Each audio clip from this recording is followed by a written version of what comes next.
Well, good morning, ladies and gentlemen. We had a really long, hot summer, and this morning it feels like more like autumn morning.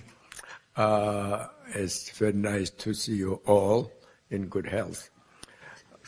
You know, the IMF only a few days ago released the latest World Economic Outlook, which shows that the world economy is still not in good shape.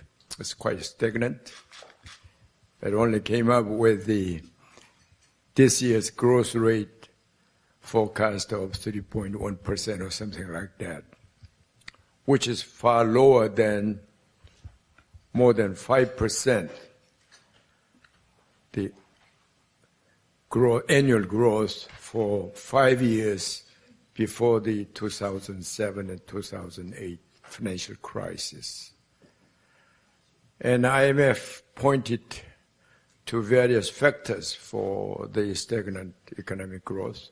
Of course, you know, the advanced countries' central banks doing everything they can do, including negative interest rates and everything, but still economy is not doing as well. For the reason some experts, some economists have been talking about secular stagnation and the real long-term global economic stagnation. And then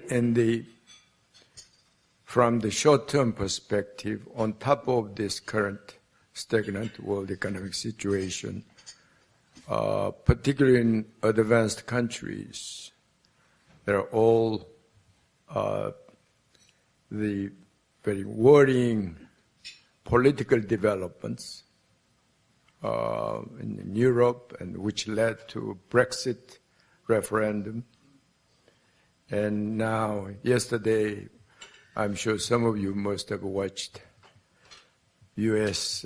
presidential debate,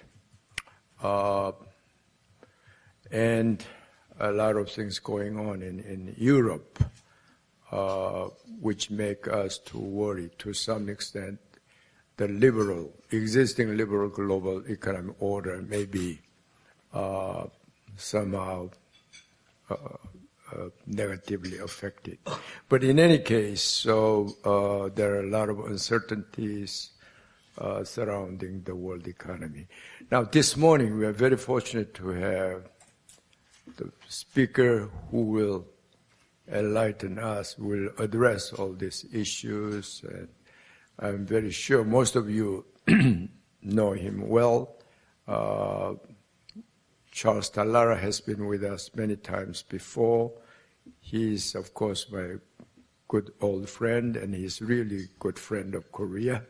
And he just told me that his daughter, who is born in Korea, is doing very, very well.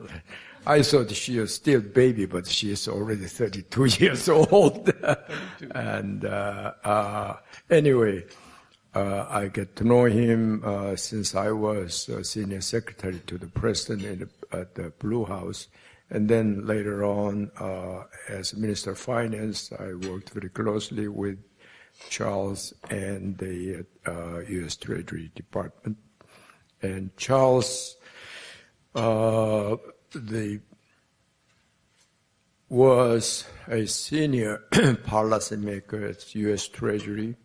Actually, he was the person who was responsible for most U.S. Treasury's international economic and financial policies. At that time, you know, in the 80s and early 90s, while he was in that position, Korea was Korea had some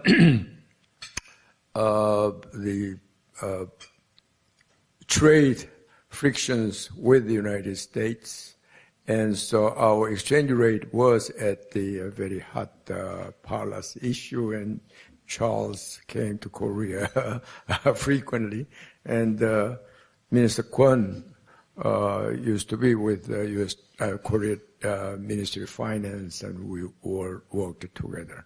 But in any case, Charles Tallara, after leaving U.S. Treasury, he led IIF, Institute for International Finance, which has members of more than 400 globally important financial institutions, including most large banks and investment banks and asset management banks and all global institutions. He played a very important role in help the resolve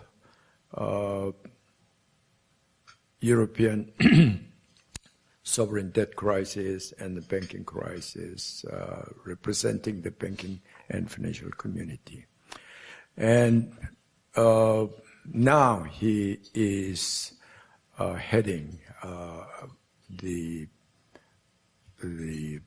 equity fund as American, yes, is Partners Group, and he is chairman of the Americas of the Partners Group, and also is group executive vice president of Partners Group. Actually, he also worked quite some time with Morgan Stanley before he took IIF's position. Well, with no further ado, I would like to invite Charles Tallara to speak. Please join me in welcoming.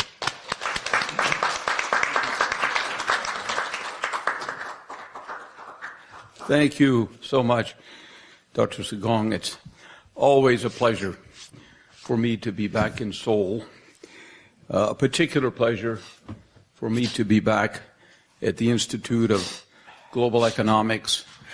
As my good friend Il Sagong said, I have been here many times now. I suspect our very capable colleague may know, but I suspect speaking here maybe 9 or 10 times over the decades. And it's always invigorating for me to have an opportunity to share some thoughts with you and then to exchange some views.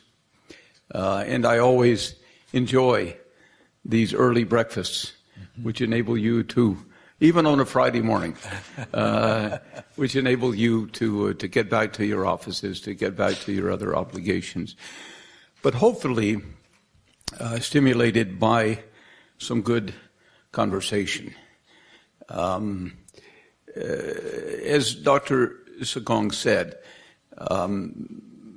I have been coming here. My first visit to Korea was 1982. What's that, 34 years ago now. And coming here quite regularly since 1984. I don't think a year has gone by in that time that I've not had the pleasure and opportunity to visit Seoul. Such a beautiful country you have. Of course, some of my visits, particularly when we were negotiating trade and exchange rate issues, were in the winter time. And I still have memories of very cold days.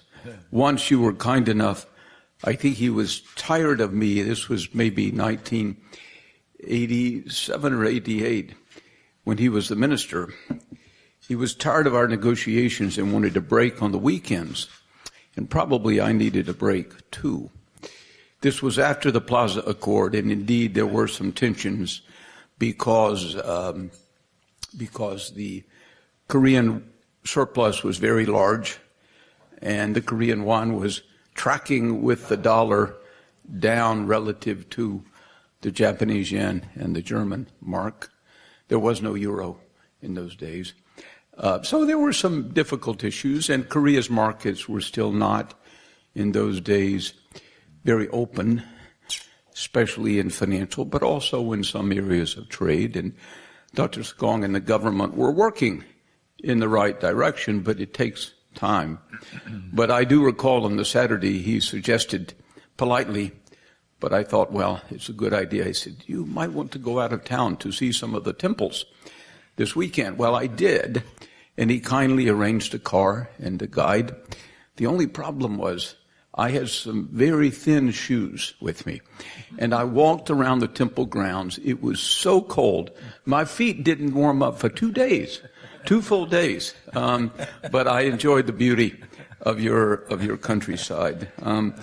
Of course, today I think is only the second occasion I've had to come and share some thoughts with you during my time at Partners Group, because after many years of being in the policy arena, first at the Treasury, then the Institute of International Finance, I decided that I wanted to get closer to the reality of investments. And the firm I'm with now is a very active global private equity, private markets investment firm. I'm here with my colleague Alex Cho, who runs our office in Seoul, where we invest in companies around the world, private companies, private infrastructure, private real estate. And we work 3, 5, 7, 10 years with these companies to create value. We work with a lot of clients here in Korea as well as throughout the world to take pension money, insurance company money, private wealth money, sovereign wealth money, and put it to work for them for this period of time so that they can generate better returns. Because in today's world of negative interest rates, of low interest rates, those of you who are in the business of investment know just how difficult it is to generate meaningful returns on investment. And firms like ours, and we are not alone, I think we're one of the best, but we're not alone. There's great competition, can generate meaningful double-digit returns per year for our clients without high risks. And that's a fairly unique phenomenon when the rest of the world is struggling so heavily with low rates. And equity markets, which can generate returns, but the public equity markets can also be quite volatile.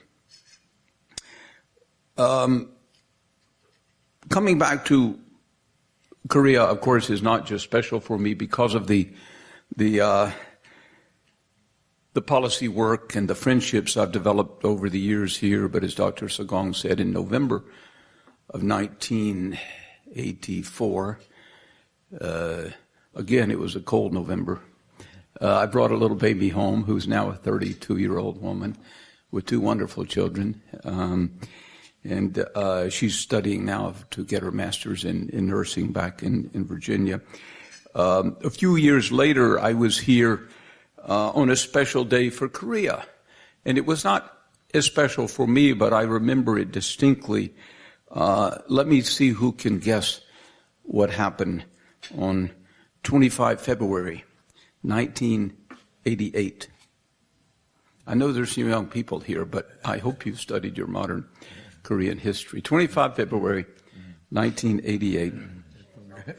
Yes, your first democratically elected president, Roh Tae-won. I was honored, and I believe you were in the minister in the government at that time, Il Sagong. And I was honored to be here with James Baker, who was the senior representative of the U.S. government, not just the Treasury. And I traveled with him for what was a very poignant moment in Korean history, because you had made such progress in the post-war period, after the Korean War, after World War II, but that progress had been shaped largely by military governments. And for Korea to move into the world of democracy, for me, was quite impressive, I must say. I had, unfortunately, an ignominious moment that day, however, because Secretary Baker insisted that I travel with him, even though I had broken my ankle. And I had a cast on my foot. In those days, you had to put big casts. And in the course of the meetings, there was a very important meeting with Secretary Baker and then Prime Minister of Japan, Takeshita. And I was in the picture, but it was not me, it was my cast. So in the papers the next day, all over Korea and Japan, there were pictures of two distinguished gentlemen, Prime Minister Takeshita, Secretary Baker, and my cast, nothing else. But you know, these are good memories because I have seen how far Korea has come as a democracy.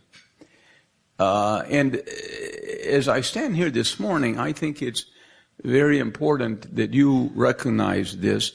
Of course, you are Korean women and men who probably are not entirely pleased with everything your government is doing. You may think that their policies are not adequately reform-oriented. You may think that the politics are still not yet clean enough.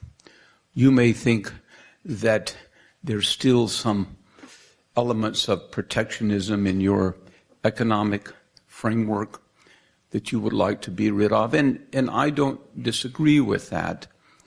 But I put this in a broader global perspective. I see a country which has generally become now the 11th or 10th or 11th largest economy in the world. I see a country whose products and services have penetrated the world. You are not just carried along by globalization. You have been an important part of globalization. I see a country that has developed meaningful democratic institutions. And yes, they are still maturing. And of course, I stand here as an American today. Dr. Sagon mentioned the debate last night.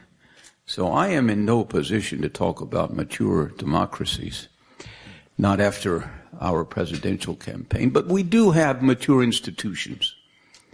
We have institutions in our executive, legislative, and judicial branch that have developed their practices, their standards for over 200 years. We have a federal structure which has developed and grown over nearly 250 years. And this is what I see taking place here in Korea, with some quite remarkable achievements. It's not just the size of your economy, but the per capita income is in the top 30th of the world now. And I must say, I look at other governments which emerged from the military in the 1980s, 70s and 80s, and many of them have not made anywhere near the progress you have made here in Korea. And I hope you realize this. Earlier this year, I was in Argentina. Government dictatorship became a democracy first in the 70s, and then it had to become a democracy again in the 80s. Brazil, you see, I'm sure many of you see what's going on in Brazil today. It's been political and economic chaos. The recession this year in Brazil is, I think, well over 4%. So yes, your growth is moderate. Your challenges are significant.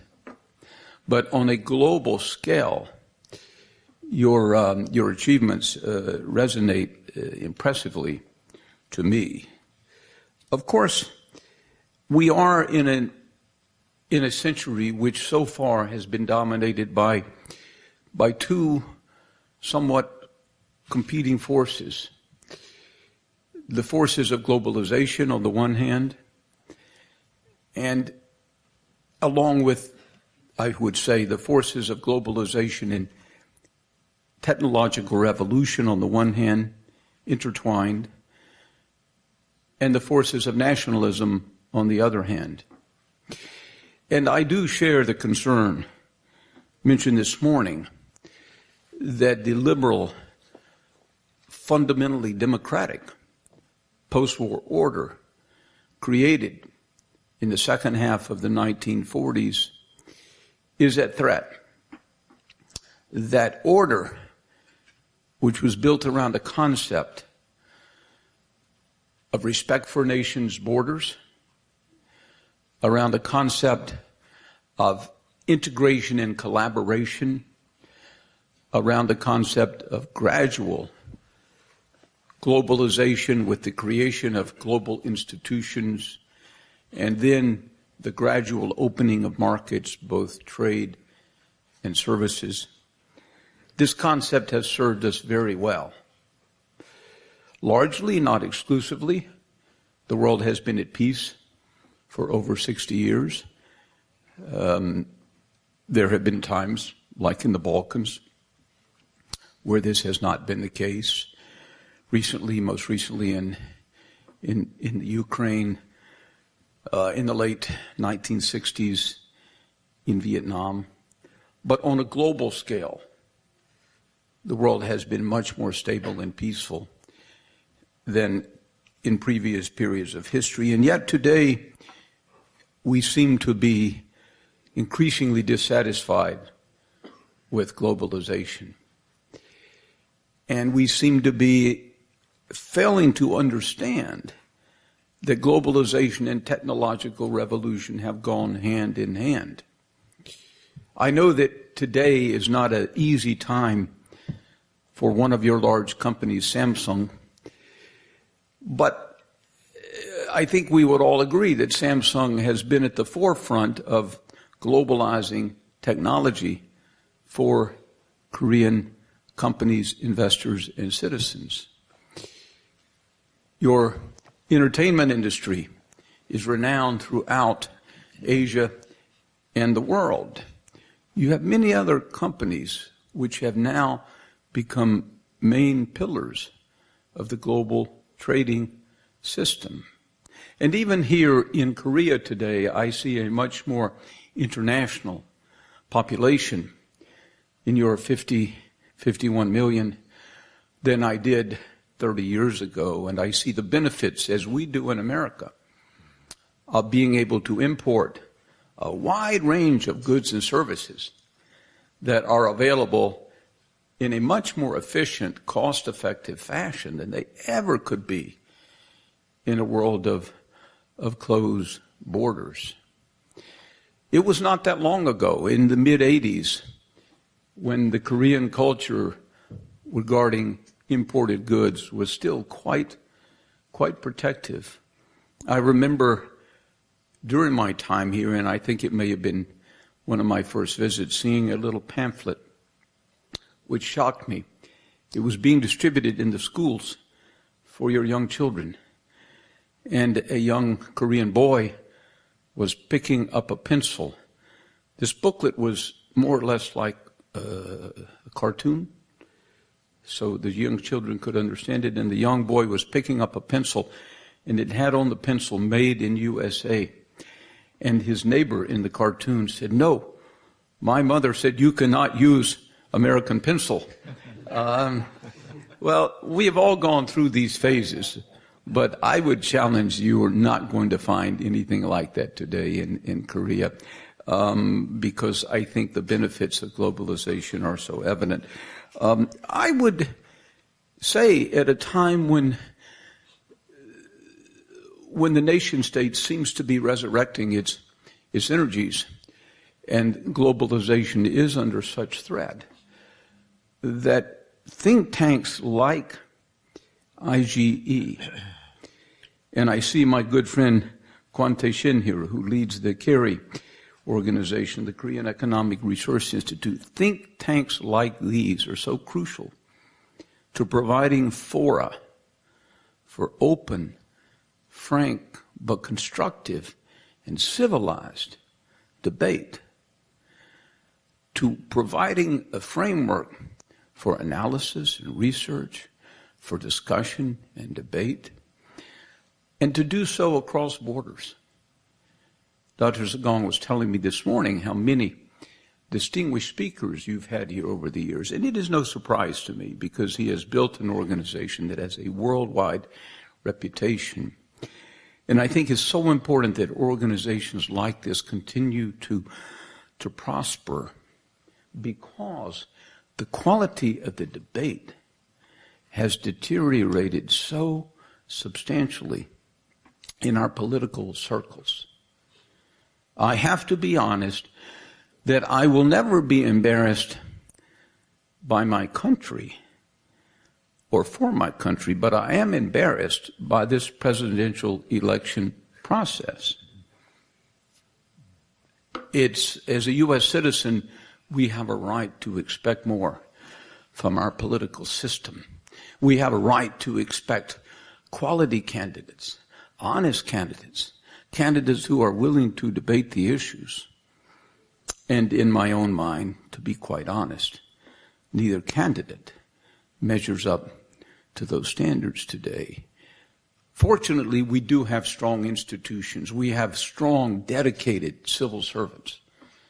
It's not often that we praise civil servants because everyone wants to throw bricks at Washington. Everyone wants to throw stones at the establishment. But every country, and Korea understands this, needs a very capable set of institutions and public servants who can serve their people when maybe the political system is not providing the best leadership available.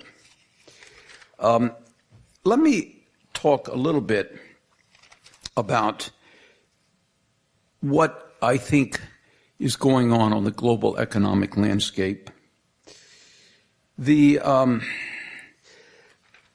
world has, and I indicated this in the title that we're using here, been for a number of years in a period of monetary experimentation.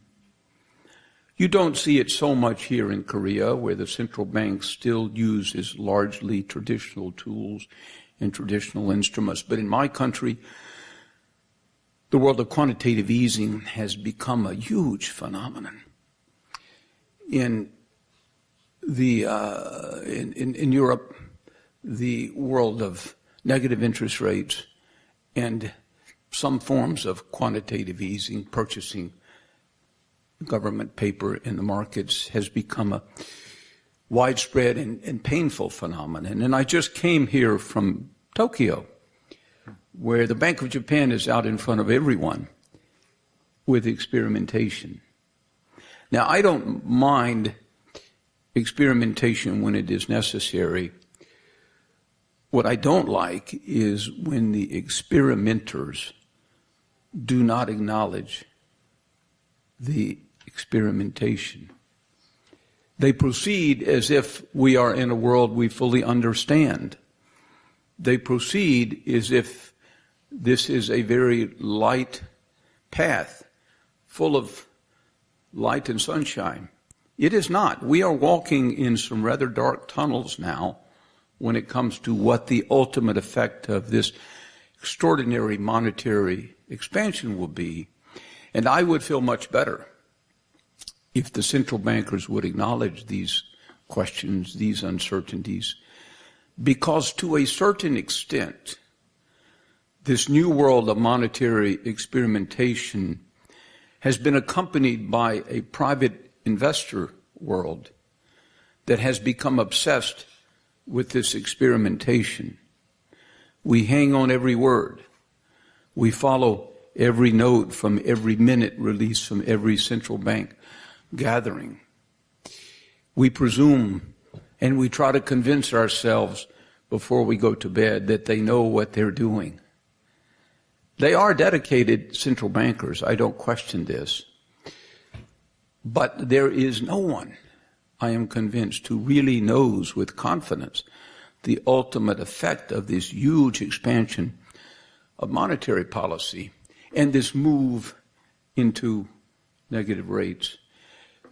In Japan today, the Bank of Japan, the central bank, holds just under 40% of all existing available government of Japan bonds. This is a phenomenal intrusion into the functioning of the marketplace. In the U.S., the Federal Reserve has continued to roll over all of the debt coming due that's on its balance sheet, rather than allowing it to expire and allowing some of this distortion in financial markets to moderate and ease. We are living in a world of hugely distorted asset values. In Partners Group, we call it assetflation. It's not a very pleasant word to the ear, assetflation, but it is a compelling concept because we see asset values all around the world being inflated and distorted by these central bank policies. It almost reminds me of something that happened over a century ago in Nova Scotia. How many of you have been to Eastern Canada? Anyone here? It's a beautiful part of the world. In the late 19th century, there was a young Hungarian-American magician. His name was Harry Houdini. Now, I think most of you have heard of Harry Houdini. And if you have, maybe someone could tell me what he is most famous for. What is the trick that Harry Houdini is most famous for? Does anyone want to offer a view? Maybe he's not the most popular person here in Korea. But Harry Houdini was an escape artist. They would tie him up, his hands and his legs. And now maybe you remember the pictures. And they would drop him in the water. And suddenly he would miraculously emerge. But before he became an escape artist, his special trick, and he made a lot of money, was levitation. Levitation is the concept of taking a physical reality and lifting it with no apparent support. So he had his partner who became his wife, and he would have her suspended in the air, levitated. It's a good word. Unfortunately, and in Canada this was very popular. They were making a lot of money. Thousands of people came to see them. But unfortunately, he ran out of time and had to go back to New York, and he went back on a ship. And Nova Scotia's on the eastern seaboard and part of the Atlantic Ocean, and the weather was very rough. And the levitation equipment that he was using to fake his fans was lost overboard. So when he came back to New York, he could not levitate Bess anymore. Is Janet Yellen losing her levitation equipment? Is she losing the ability to levitate asset prices? I think so. I think that we are at the edge, at an inflection point, where asset prices will gradually converge back toward fundamentals. This will be a somewhat painful correction, I'm afraid. If the Federal Reserve has its way, it will be gradual and not too painful for equity investors or fixed income investors. Although I would not want to be sitting on a huge pile of U.S. government paper today. But markets have a way of deciding on their own what is the right pace of monetary tightening. And if markets decide that the Federal Reserve is moving too slowly, then they can tighten on their own by pushing up the 2-year, the 5-year, the 10-year, and the 30-year rates. This could have a dramatic effect, not just in the U.S., but in all global debt markets, because what is important for borrowers is not just the base rates, but the spreads. And in the spring of 2014, even though the central bank in Europe was moving toward lower and lower rates, the cost of credit went up quite dramatically for many borrowers because of the spread effect of rising U.S. rates. This was the so-called taper tantrum. I do not rule out this phenomenon. Now, to give central banks credit, they are trying to shift the focus to the governments. And when I was just in Tokyo, I saw some key officials there, including the central bank governor.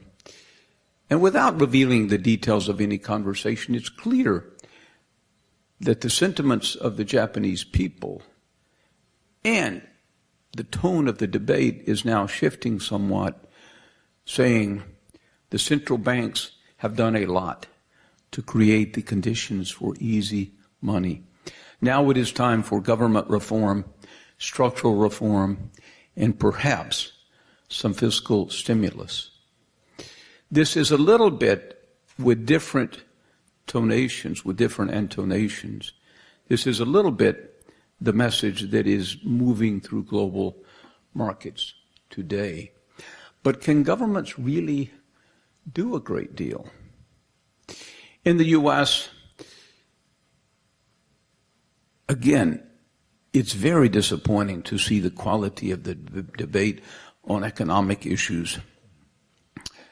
Are we really debating the serious dimensions of tax reform and infrastructure spending in our country? No.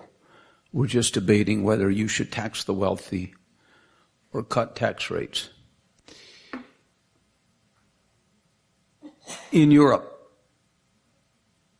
the circumstances are so dysfunctional, to be honest with you, that there is no European-wide debate about how to use fiscal policy more effectively to stimulate growth.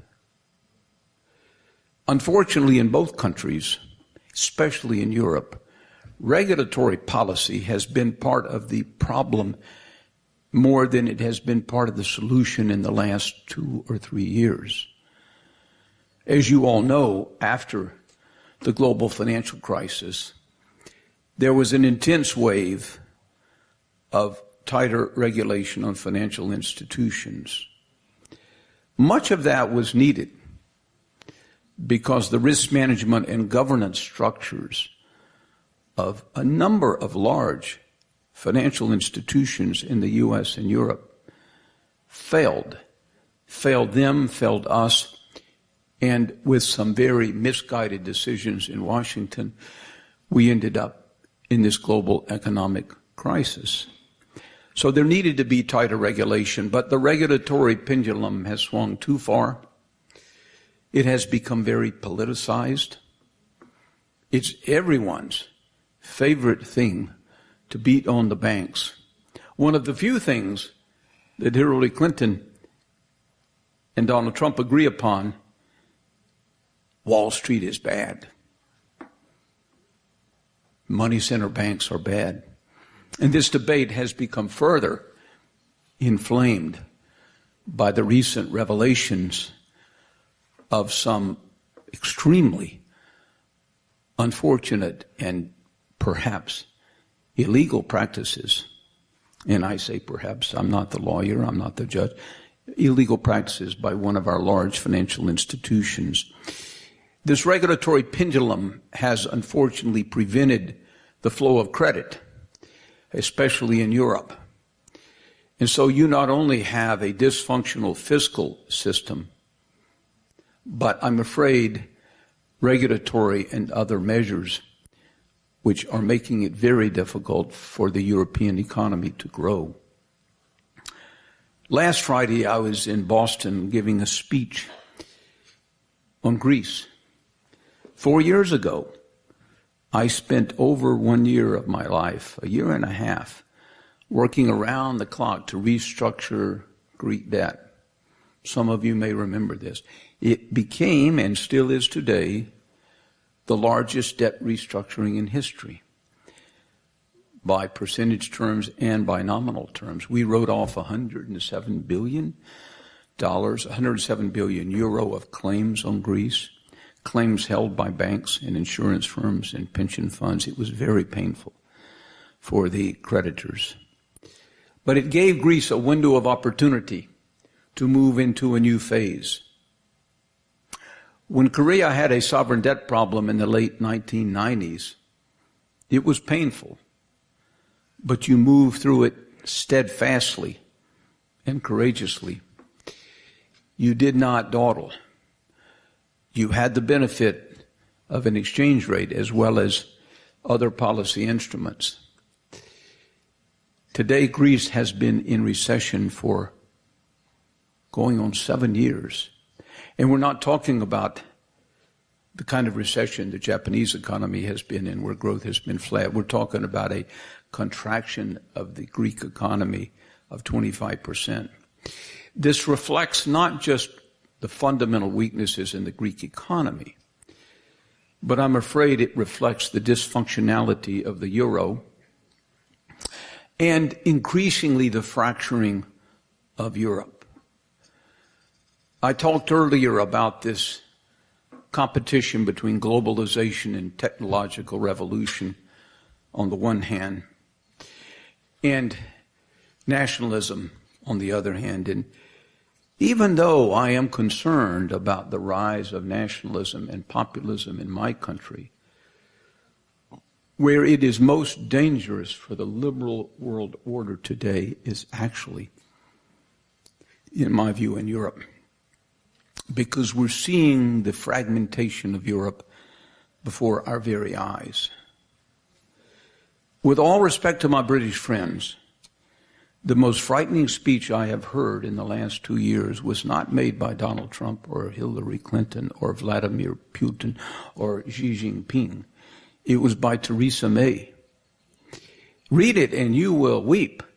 Her speech to her Conservative Party gatherings, it was nationalistic with a capital N. I hope you know what I mean by that. It was divisive. And it runs against this liberal order that we have. If she wants a hard Brexit, she will get it. Now you have President Hollande saying, come on into the ring.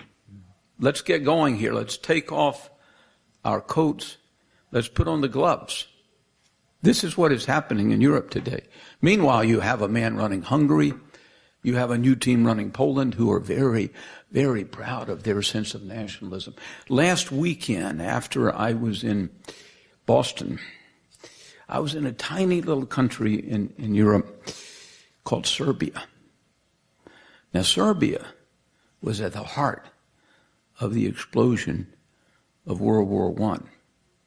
Serbia was at the heart of massive and painful violence in Europe only 10 to 20 years ago. Throughout 1990s, when Korea was growing, when the U.S. economy was doing quite well under the leadership of Bill Clinton, coming out of the Reagan years, when China was becoming integrated into the world economy, the Balkans were in bloodshed.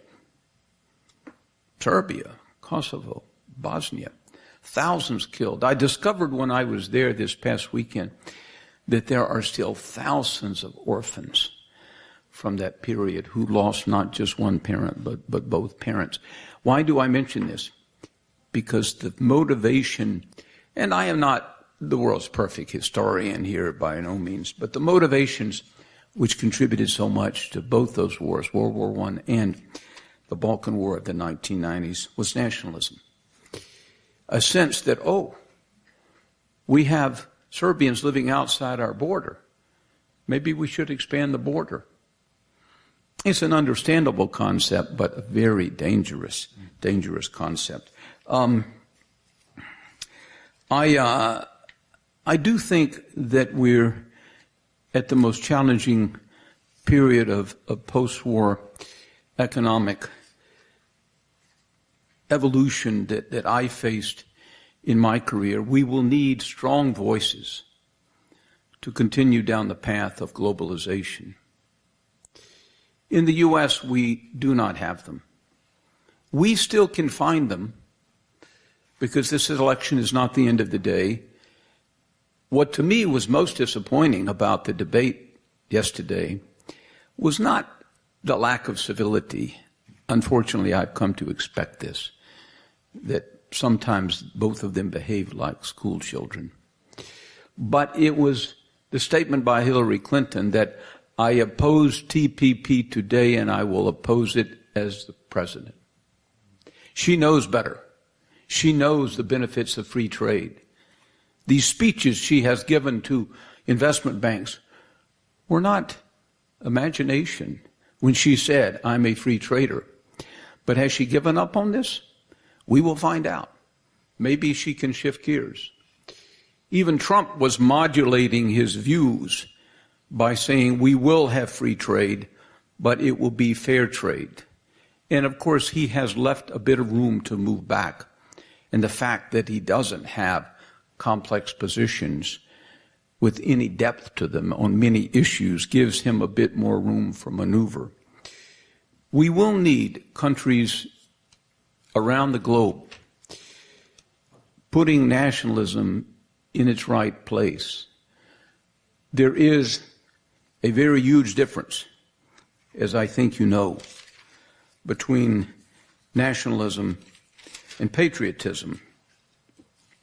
I found a quote that, if I can find it here, I'd like to share with you from one of the greatest scientists in modern science that addresses the issue of nationalism.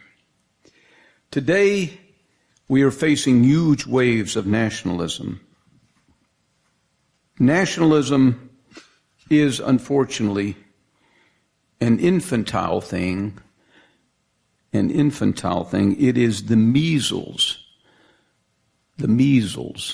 of mankind. This was Albert Einstein. And we know him for many other brilliant phrases, but I'm afraid he's right. It is a disease. It's infectious, but it doesn't have to be fatal. I think that we should take some inspiration and love our nation states, but not put them at the center of our thinking. If we can find individuals and nation states who are able to be humble about their own role, proud of their country, but not obsessed with the beauties of their own particular traits, features, etc., then I think we will find a way forward. As a former naval officer, I've enjoyed over the years, and I'm writing a book about Greece now and my experience there. I'm about halfway through, 60% through. I'm spending too much time working with Partners Group to finish my book, but I'll get it done. But I've studied naval battles, and one of the most famous naval battles in history, probably the most famous, was the Battle of Salamis in Greece, 480 BC, where the Greeks, not just the Athenians, but the Greeks dealt a fatal blow to the Persians. And from that, supposedly, according to historians, the whole development of the golden era of Greece flowed in the next century. But I discovered while I was researching the Battle of Salamis that there was another famous naval battle, which is supposed to be also one of the most important in history, is the Battle of Hansan Island. The Battle of Hansan Island, led by a famous Korean admiral, Yi Sun-shin. And he prevailed in that battle, much to the chagrin of our Japanese neighbors, and it made a huge difference in the future development of Korea. Unfortunately, he lost his life in a subsequent battle, and as he knew he was dying, he said, "The battle is at its height. Do not announce my death." He subsumed his own individual priorities and realities in quite a profound, humble way to the good of his country. And I would hope that we could find, as we go forward here, a new phase of leaders, hopefully not killed on the battlefield, but ones who can place their own egos and the egos of their nation states in the right perspective. Thank you very much for your time this morning.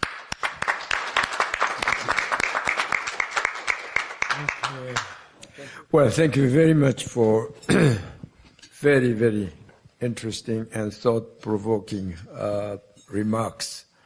Actually, Charles Talara this morning became much more philosophical and historical than economic and financial.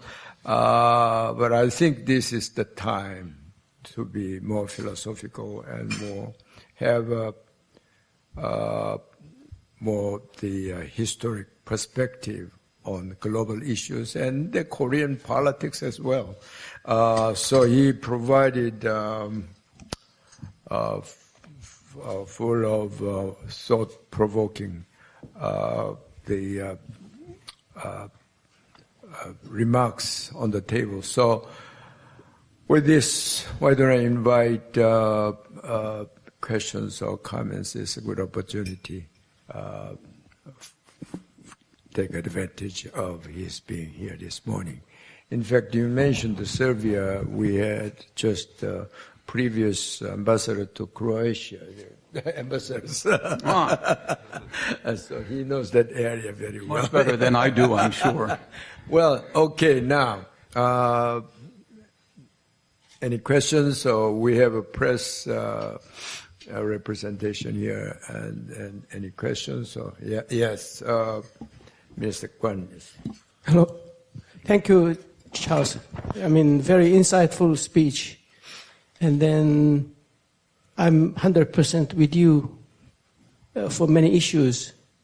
But as a trading country, because our trade dependency ratio is more than 80% of our GDP, so Korea is very sensitive with world economy.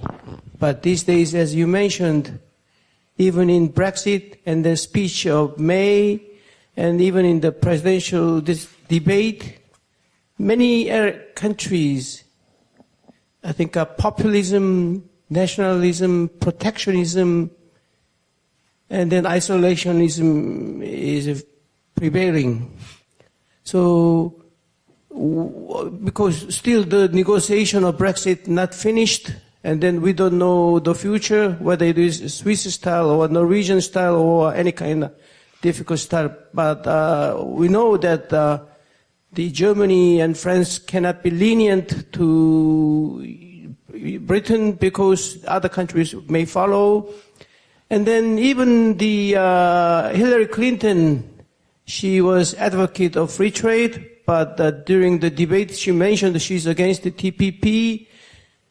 So what is your focus in the coming years? The more the protectionism will prevail, or will go back to the normal? Because many people, many white Anglo-Saxon, less educated people, they got disadvantaged because of free trade. And then even Donald Trump mentioned because of Chorus FTA, they lost jobs. So what is your focus in coming years? Well, Taishin, it's certainly true that there have been winners and losers from free trade, and not just from free trade, but from the broader process of globalization and from the combination of globalization and technological revolution. It is not easy in Europe or America, and perhaps this goes for parts of the Korean community as well, to have limited education and be in a world where your skill set needs to change every 10 years because the competitiveness of your activity is thrown about like a ball in a boat in a storm. Unless you are in certain service sectors, but if you are in exposed sectors to global trade, we are moving into something that is most humanly challenging, and that is the need for almost constant change. And perhaps I am sounding a bit philosophical, and I don't mean to be here today as a philosopher, but none of us find it easy to adapt to a world of constant change. But this is the world we're building for our children and grandchildren. It does not have to be perhaps as constant as it seems today, and I think we will get better over time at understanding how to manage technology and not let it manage us. You know, in America today, we now have many cities and states passing laws against the use of cell phones when driving. 20 years ago, it was only in Israel that was smart enough to do this, to be honest with you. But we have allowed technology to take us over rather than understanding how to manage technology. In New York, where I am based today, my first advice to my staff when I met them a few years ago is, do not walk the streets sending your texts. You will get run over. Mm-hmm. And seriously, we have deaths almost every week in New York because of young men and women walking the streets, crossing the street when they are not looking because they're sending a text. This is not a complete answer, but coming back to your concern, I am quite concerned that we may have to feel a bit of the pain of protectionism in order to remind us of how misguided it is. Let me give you an example. Again, in my own experience, I come from a small state in the southern part of the United States, South Carolina. Has anyone here ever been to South Carolina? You have been. Okay, good. He's a global man. He's very globalized, you know, especially for Korea. But the biggest employer in South Carolina, aside from government, is BMW. And this is a part of the country that is very Republican.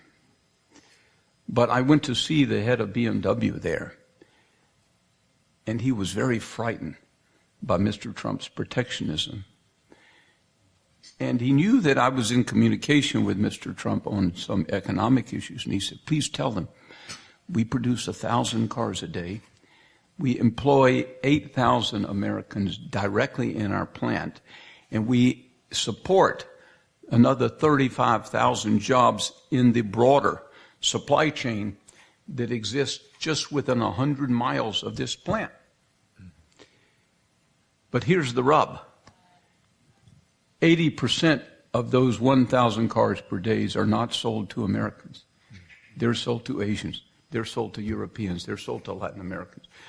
So if we go through a phase of protectionism, guess what happens? Those jobs are destroyed.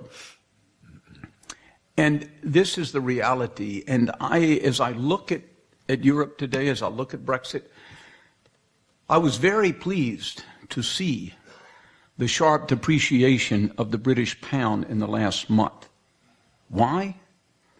Because for the first time, all of my friends who are pro-Brexit, who want to leave this totally dysfunctional European Union, who want to restore the heyday of the British Empire. Now, that's not entirely fair. I'm being a bit too casual here, because there were legitimate reasons here. Mm-hmm.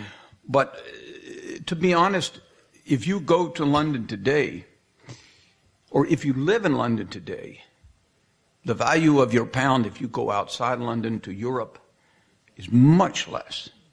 And the cost of your goods inside the UK is dramatically rising. They are getting a cold shower. Are we going to need a cold shower?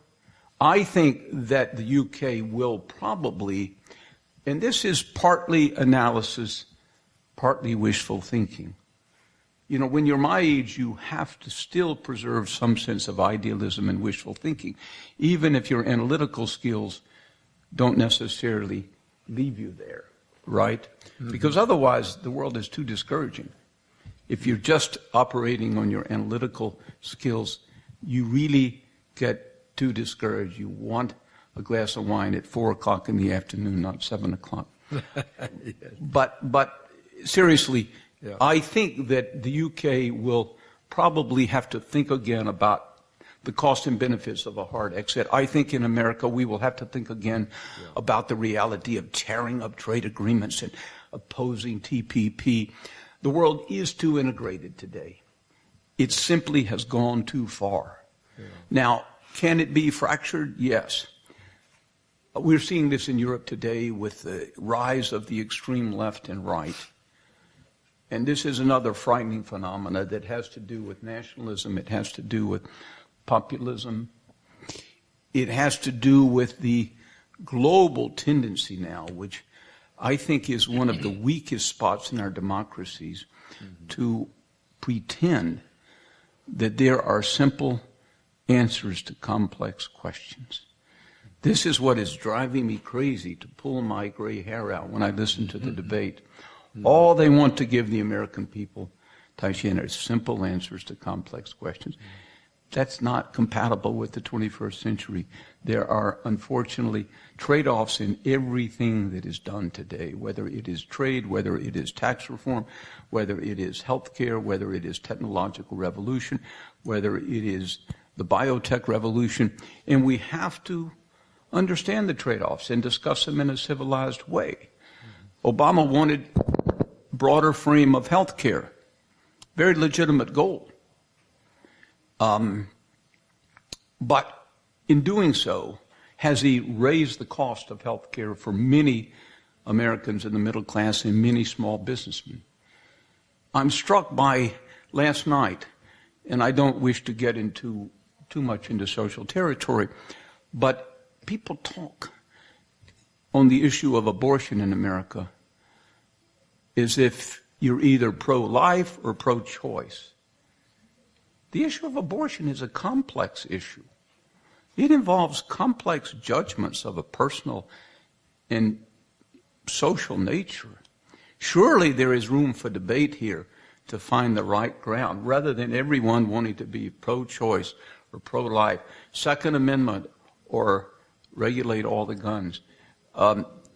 I think it's the phase we're in today, and I really think that the power of globalization and the complexity that it has brought will eventually bring us back together. But I'm afraid that we may go through a difficult phase where we may have to burn our fingers a little bit before we decide to behave more responsibly. Yeah. 예, 말씀 잘 들었습니다. Okay. 질문 드리겠습니다. 그 질문은 두 가지인데요. 첫 번째는 박사님 말씀 잘 들었는데 제가 이제 좀 알고 있기로는 미국만 빼고는 전 세계 경제가 안 좋은데 저성장 시대에 들어갔고 전 세계가 다 안 좋다고 그러는데 미국만 좋은데 미국은 이제 자산 인플레이션이 심하다고 그러셨지 않습니까? 그래서 지금 보면은 전 세계가 안 좋은데 꼭 미국 주도로 이렇게 금리 인상을 주도를 해서 세계 경제가 안 좋아져야 되는 건지, 꼭 미국이 금리 인상을 해야 되는 건지 궁금하고요. 두 번째는 전혀 다른 분야긴 한데, 정치하고 경제하고 관련된 분야인데, 지금 북한하고 미국하고 지금 계속 핵 문제 가지고 싸우고 있지 않습니까? 그래서 미국 대통령 선거 후에 북한 핵이 미국 경제라든지 한국 경제에 미칠 수 있는 영향은 어떨 것이라고 보시는지 궁금합니다. 감사합니다. Well, you ask a number of difficult questions. Let me give you fairly short answers. First, I would not completely agree that the U.S. economy is doing quite well. We're doing better than Europe. We're doing better than Japan. Perhaps even relatively speaking, relative to our growth potential, we're doing even better than China today. But still, corporate investment is weak. Corporate investment is the weak spot of our economy. Yes, we've had a recovery in housing. Yes, we've had a recovery in consumer sentiment. Exports have struggled somewhat, as corporate earnings have been also affected by the strong exchange rate. Our debt to GDP has doubled in the last 7 to 8 years. So I think that the story from the U.S. is brighter, but still a lot of clouds, a lot of clouds. You mentioned about should the U.S. raise rates while the world economy is still weak. I personally think the U.S. does need to raise rates because I think a slight increase in rates will actually boost investment sentiment, I think, in the U.S. corporate community.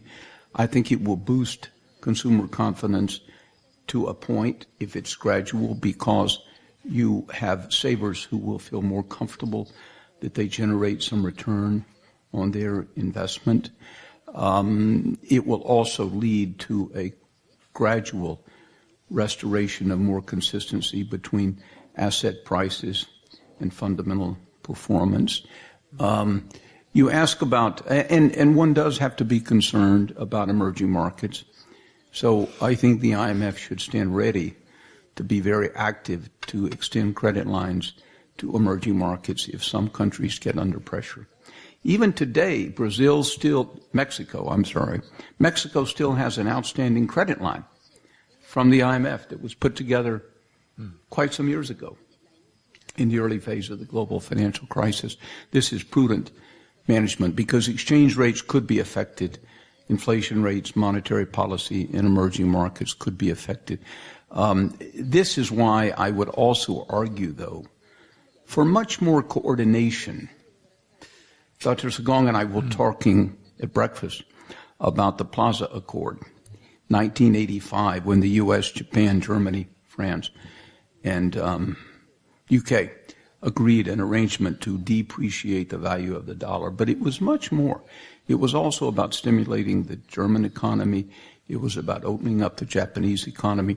The policymakers today, despite the efforts of Dr. Sagong and others in the G20, they have lost somewhat the art of policy coordination. This could go a long ways, I think, to minimize the damage to emerging markets. Finally, I am concerned about North Korea, its potential impact on both the Korean and the U.S. economy. Even today, and you are here, many of you are businesswomen and businessmen, even today I feel that it has impacted investment in your country already. And the increasing erratic nature of North Korean leadership is a severe threat. I believe that the U.S., Japan, and China have to accelerate their consultations and their cooperation on North Korea, and I believe it is a matter of grave urgency, to be quite honest with you. This is where the priorities have to find themselves, right? I mean, we can quarrel with China about the South China Sea.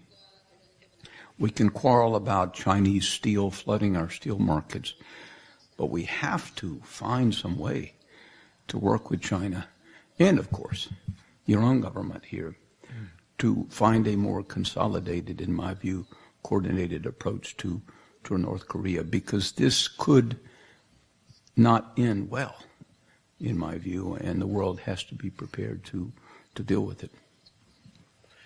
Okay, the last question. Thank you, Mr. De La Jara, for your inspirational presentation and comments. I came from a country, a middle-income country, Colombia, and part of the bets that we made on our development was based on trade. We signed agreements with Europe, with the United States, with Canada, and more recently with Korea. And now we are facing this wave of protectionism, even before getting the benefits of the free trade. So the question, an open question, will be, in your view, in your experience, how middle-income countries were trying to, get part of the global commodity change, have to deal with this new wave of protectionism. How what can we do? Which ways can we go? Which policy challenges can we develop to face these new challenges in the global arena?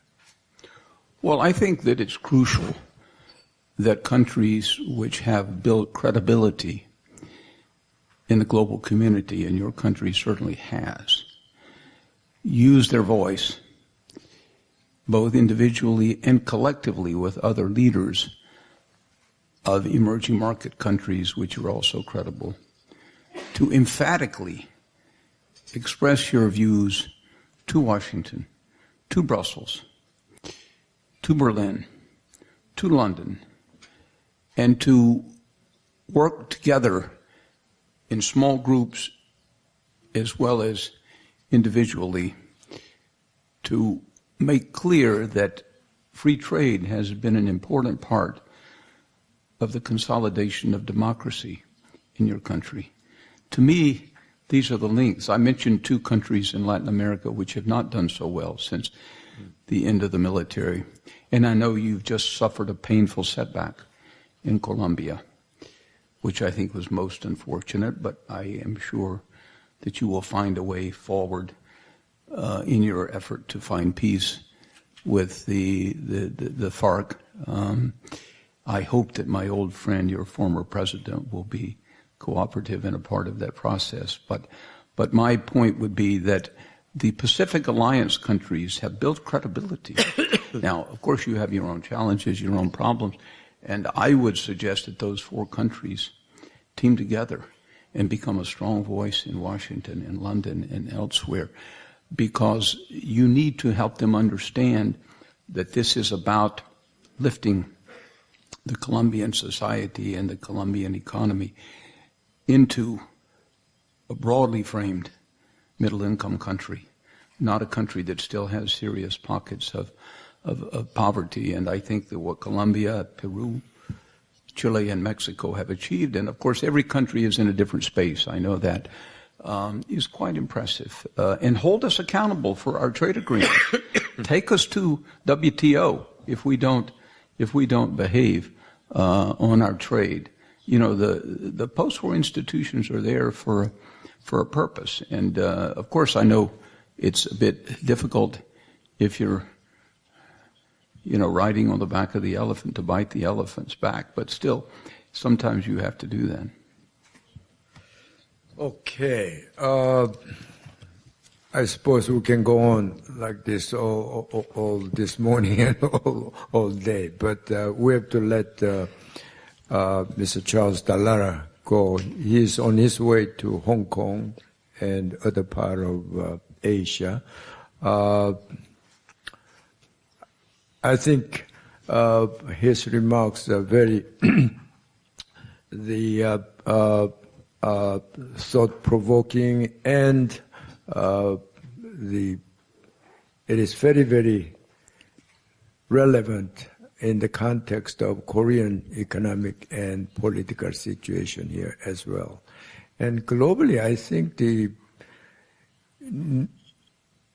we talk about the nationalism and isolationism and national sovereignty and so forth. The problem with this is we live in the world where we do need more closer international cooperation and collaboration. And all these things go against this international cooperation and collaboration.